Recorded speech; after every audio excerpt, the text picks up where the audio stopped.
चॅनलवरती सर्वांचं खूप खूप स्वागत। आज आपण बनवणार आहोत ढाबा स्टाईल तंदूरी। आपण तंदूर रोटीसाठी साहित्य पाहणार आहोत। अगोदर 2 वाटी मी मैदा घेतला आहे, स्वच्छ चाळून आपलं। त्यानंतर मी 1 चमचा तेल घेतला आहे, दही घेतला आहे 2 ते 3 चमच्यासाठी। चवीनुसार आपण मीठ वापरणार आहोत। 1 वाटी गव्हाचं पीठ घेतलं आहे, अर्धा चमचा मी साखर घेतली आहे, चवीनुसार मीठ घेतलं आहे। तर आपण हे सगळं एक यामध्ये ऍड करणार आहोत।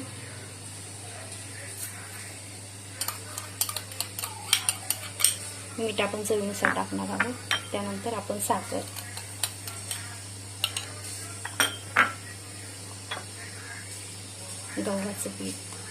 गव्हाचं पीठ आपल्याला जास्त नाही घ्यायचं। 2 वाट्यासाठी आपण अर्धी वाटी घेतली तरी ठीक आहे। ही छोटी वाटी असल्यामुळे मी भरून घेतलेली आहे। चवीनुसार आपण मीठ टाकलं, त्यानंतर आपण खाचा सोडा वापरणार आहोत। खाचा सोडा पण आपल्याला जास्त वापरायचा नाही, मी अर्धा चमचा घेतलेला आहे। दही वापरत आहे मी। दह्याच्या ऐवजी आपण ताक पण वापरू शकतात, ताक नसेल तर लिंबू सुद्धा वापरू शकता आपण। तेल टाकत आहे, हे पूर्णपणे आपल्याला मिक्स करून घ्यायचं आहे।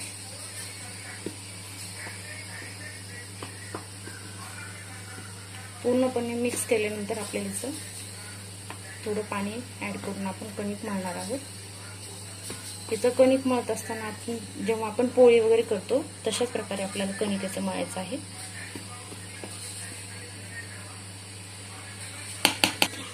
यामध्ये आपण पाणी ऍड करणार आहोत।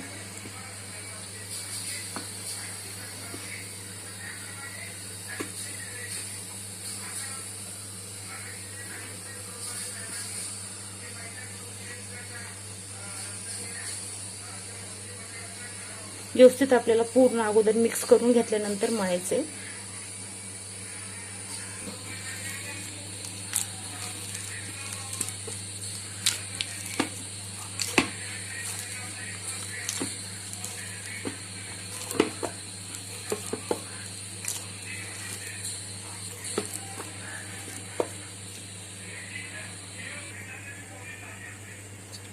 यामध्ये आपल्याला तेल थोडं टाकायचं आहे। आपण पाहू शकता असं झालेलं आहे।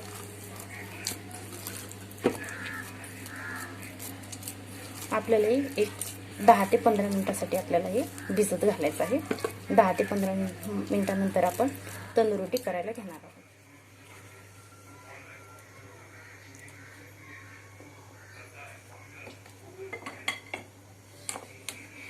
असं खाली अगोदर लावलं तर चालेल पीठ, पण वरतून नको लावायला।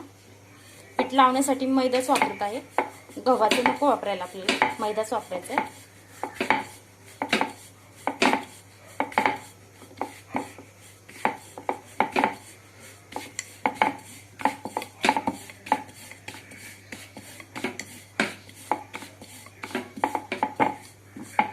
अगदी जसं हॉटेलमध्ये किंवा ढाब्यावरती आपलं भट्टीमध्ये बनवल्या जाते, अगदी तशी आपली तंदूर रोटी होती। क्रिस्पी खायला मस्त, कडक वगैरे भारी होते मस्त। तुम्ही एकदा करून पहा, तुम्हाला हे नक्की जमेल।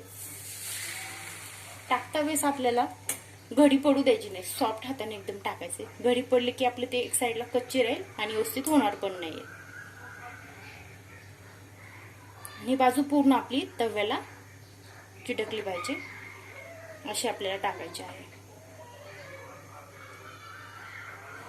त्यानंतर असं पलटी करायचं आपल्याला तवा।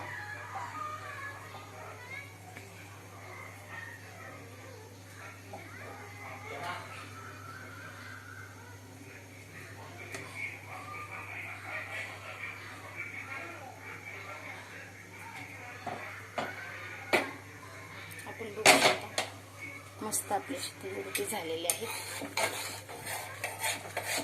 खरपूस मस्त लुसलुशीत मस्त कडक अशी भारी झाली।